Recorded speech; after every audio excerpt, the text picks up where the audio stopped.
दोस्तों नमस्कार, स्वागत है आपका यूट्यूब चैनल एबी टेक में। आज है 22 जनवरी 2026।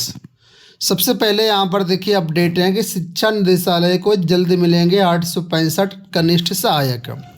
माध्यमिक और बेसिक शिक्षा विभाग के विभिन्न कार्यालयों और इकाइयों को जल्द ही 865 कनिष्ठ सहायक मिलेंगे। शिक्षा निदेशालय की ओर से उत्तर प्रदेश अधीनस्थ सेवा चयन आयोग लखनऊ को इन पदों पर चयन के लिए अधियाचन भेजा गया था। आयोग की ओर से भर्ती परीक्षा कराई जा चुकी है और अब अपर शिक्षा निदेशक बेसिक कार्यालय को चयन सूची का इंतजार है। एडी बेसिक कामता प्रसाद पाल ने बताया, चयन सूची मिलने के बाद विभिन्न कार्यालयों में तैनाती की जाएगी। यही नहीं, एडी बेसिक कार्यालय की ओर से 265 कनिष्ठ सहायक और 135 आशुलिपिक स्टेनो के रिक्त पदों का अधियाचन भी भेजा गया है। शिक्षा विभाग में कनिष्ठ सहायक के 3400 से अधिक पद स्वीकृत है। इसमें से 1000 से अधिक पद वर्तमान में हैं।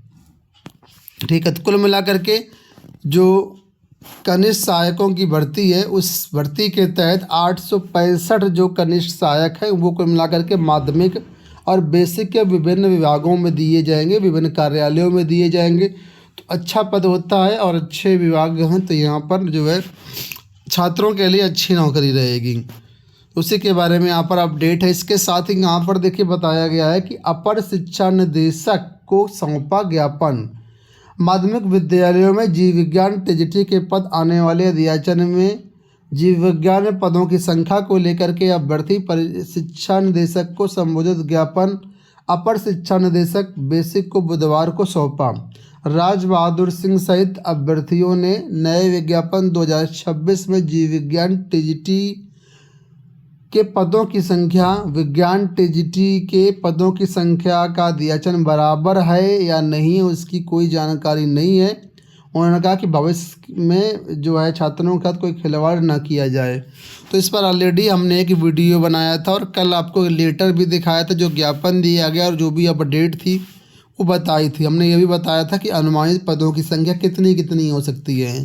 तो अगर आपने कल का वीडियो नहीं देखा देख लीजिए, उसमें हमने टीजीटी के सभी पदों को सभी विषयों के अनुमानित पदों की संख्या बताई। इससे एक आंकड़ा मिल जाएगा कितने कितने पद आपका नए विज्ञापन में आ सकते हैं।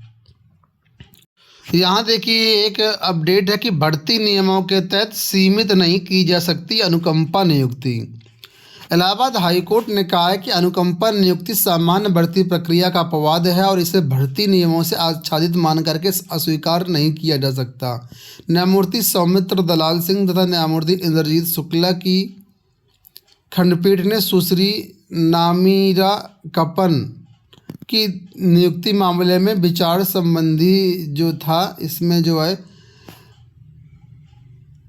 काशी हिंदू विश्वविद्यालय वाराणसी की विशेष अपील निस्तारित करते हुए टिप्पणी दी है। कोर्ट ने कहा कि अनुकंपा नियुक्ति के लिए मूल याची के दावे पर विचार करने से पहले देरी के मुद्दे की जांच करना आवश्यक है। कोर्ट ने बीएचयू की अनुकंपा नियुक्ति समिति को निर्देश दिया है कि वो पहले मूल याची की उम्र में छूट के अनुरोध पर विचार करे और भर्ती नियमों के अनुसार नहीं बल्कि अनुकंपा नियमों के अनुसार जो है काम करे। तो इसी के बारे में यहाँ पर देखिए, अनुकंपा नियुक्ति तब होती है जब मान लीजिए कोई वर्किंग है और उनकी डेथ हो गई तो उनके परिवार को नौकरी मिलती है, उसको अनुकंपा नियुक्ति कहा जाता है। तो कोर्ट ने यह टिप्पणी की है जो भर्ती नियम होते हैं वो अलग होते हैं, जो अनुकंपा नियुक्ति होते हैं वो अलग होते हैं। इस वजह से जो सामान्य भर्ती के नियम है वो अनुकंपा नियुक्ति में न लगाए जाएं।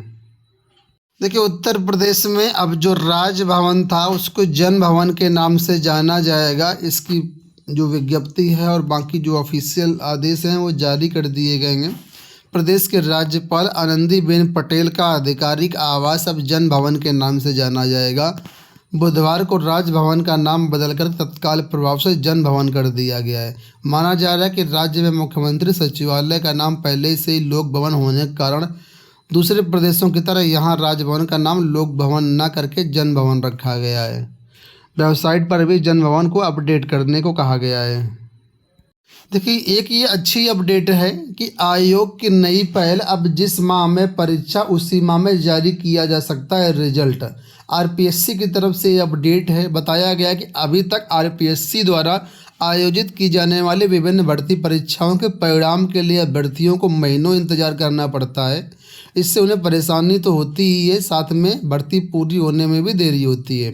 इस तरह की परेशानियों को दूर करने के लिए आयोग अब नई पहल करने जा रहा है। अब परीक्षाओं के परिणाम सेम महीने में जारी करने की कोशिश की जाएगी। आयोग अलग अलग महीनों में विभिन्न विभागों के रिक्त पदों पर भर्ती के लिए परीक्षाओं के आयोजन करता है। आंसर की पर आपत्तियों के निस्तारण और अन्य कारणों के चलते परिणाम समय पर जारी नहीं हो पाते। परिणामों के एनालिसिस में ऐसे भी मामले सामने आए हैं जब परीक्षा के 1 साल बाद परिणाम आया हो। तो कुल मिलाकर के अब यहाँ पर कोशिश ये रहेगी आयोग की, जिस महीने परीक्षा हो उसी महीने आपका रिजल्ट जारी हो जाए, लगभग 1 महीने के अंदर रिजल्ट जारी हो जाए। तो इससे भर्ती परीक्षाएं जल्दी हो जाएंगी और टाइम नहीं लगेगा।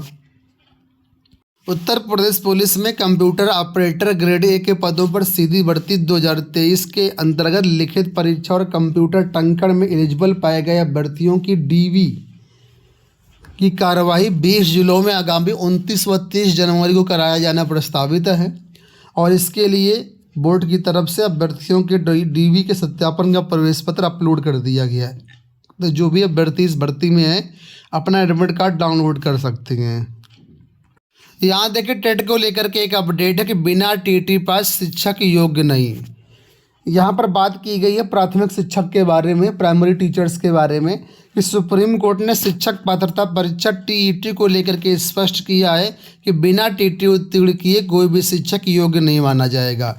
अदालत ने कहा कि जिन शिक्षकों की सेवा में 5 वर्ष से अधिक समय शेष है उनके लिए टीईटी पास करना अनिवार्य है। ऐसा न करने पर उन्हें इस्तीफा या अनिवार्य रिटायरमेंट का सामना करना पड़ सकता है। हालांकि जिन शिक्षकों की सेवा में 5 वर्ष से कम समय बचा हुआ है उन्हें इस शर्त से राहत दे दी गई है। अल्पसंख्यक शिक्षण संस्थानों पर यह आदेश लागू होगा या नहीं, इस पर निर्णय बड़ी पीठ करेगी। इस फैसले का असर देश में करीब 10 लाख और अकेले यूपी में लगभग 2 लाख शिक्षकों पर पड़ने का अनुमान है। तो आप लोग जानते ही हैं कि प्राइमरी में यानी बेसिक में जो यूपी टीटी करने के लिए आदेश जारी कर दिए गए हैं, जिनका हाल ही में रिटायरमेंट है, 5 साल बचा हुआ है, उनके लिए छूट है।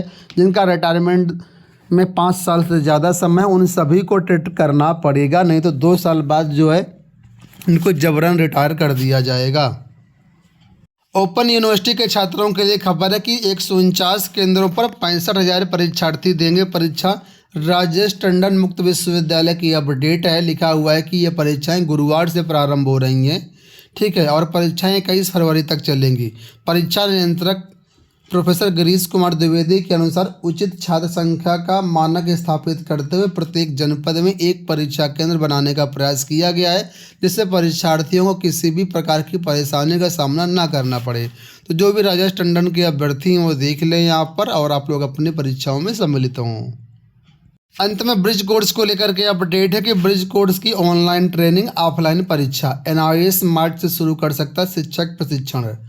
तो उत्तर प्रदेश में बीएड के आधार पर परिषदीय प्राथमिक स्कूलों में जो चयनित शिक्षक हैं वो एनआईएस कोर्स करेंगे। इसके लिए कहा गया कि आपकी मार्च से इसकी जो है ट्रेनिंग शुरू होगी। ट्रेनिंग जो होगी आपकी ऑनलाइन होगी और परीक्षा आपकी ऑफलाइन कराई जाएगी। यूपी के 33,737 शिक्षकों ने आवेदन किया। इन शिक्षकों को जो है ये कोर्स करना है। दोस्तों ये वही आज की सारी सूचना, इस वीडियो में इतना ही। धन्यवाद।